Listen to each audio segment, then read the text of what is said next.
How much should we tip? Tipping customs around the world can vary a lot depending on where you are in the world and what type of holiday you are on. You're on holiday to relax and not to stress.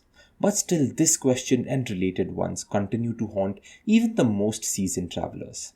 So hello and welcome to 5-Minute Travel Tips with me, your host Neil Patil. Let's dive into tipping today and what you must know about tipping while traveling. Tipping norms differ from country to country and can certainly be a controversial topic. Although America is notorious for tipping, the practice first started as a European custom. It is said to have been originated in England, where super wealthy British folk would give their servants a few extra coins as a way to acknowledge their labour. The tradition soon caught on in the US thanks to the Americans visiting Europe after the Civil War. And as the British Empire spread across the world, tipping became a norm in many countries. But did you know not all countries tip? For example, in Japan, tipping is in fact frowned upon.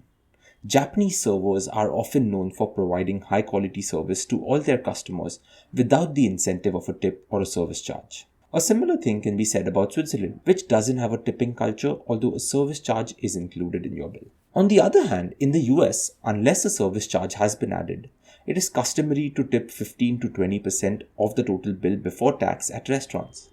Oh, and you must also be aware that if, however, you do not tip enough, or God forbid you do not tip at all, be prepared to expect a super rude response. There have been many stories over the years where tourists have just been chased out of restaurants onto the streets after a meal because they left no tip or a meager tip. Such incidents are not uncommon in New York or indeed in other American cities. Service staff take the line that unless you have left a large enough tip, you haven't really paid for your meal.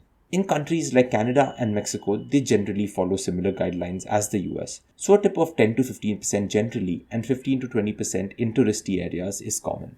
Coming to Europe, in countries like the United Kingdom and France and also the countries that are part of Scandinavia, namely Norway, Sweden, Finland and Denmark, restaurants often add a service charge. If not, a tip of 10 to 15% is good. But you should also remember that tipping isn't expected at pubs and fast food places. In Italy, the land of pizza and pasta, some restaurants will include a cover charge, often known as servizio.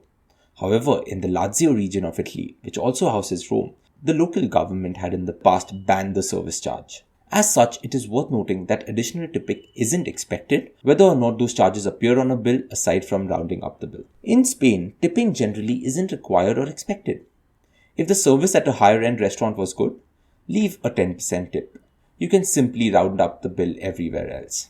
In 2019, I had a chance to visit Croatia for Yacht Week, and even there, tipping generally isn't required or expected. Tourists often round up the bill at casual spots and tip 10 to 15% at nicer restaurants. Even when it comes to Asia, South America, Australia, or Africa, it is customary to leave a 10% tip. But some points here are worth noting. In Turkey, it is always good to have some Turkish lira on hand, since unlike other countries, you can't add the tip on a credit card. In the Middle East, tipping is generally considered customary throughout the region. Finally, as we discussed at the start of the episode, tipping in Japan is generally frowned upon.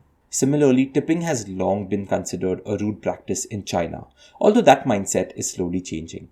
Generally, tips aren't expected at local spots, but service charges have become more common in tourist areas. In conclusion, an overall rule of thumb for tipping around the world is that when in doubt, it is always good to ask. I usually have a practice to tip 10% in countries that have tipping practices. In countries that don't, such as Japan, if the service was indeed incredible, you can certainly consider sending a small present or gift.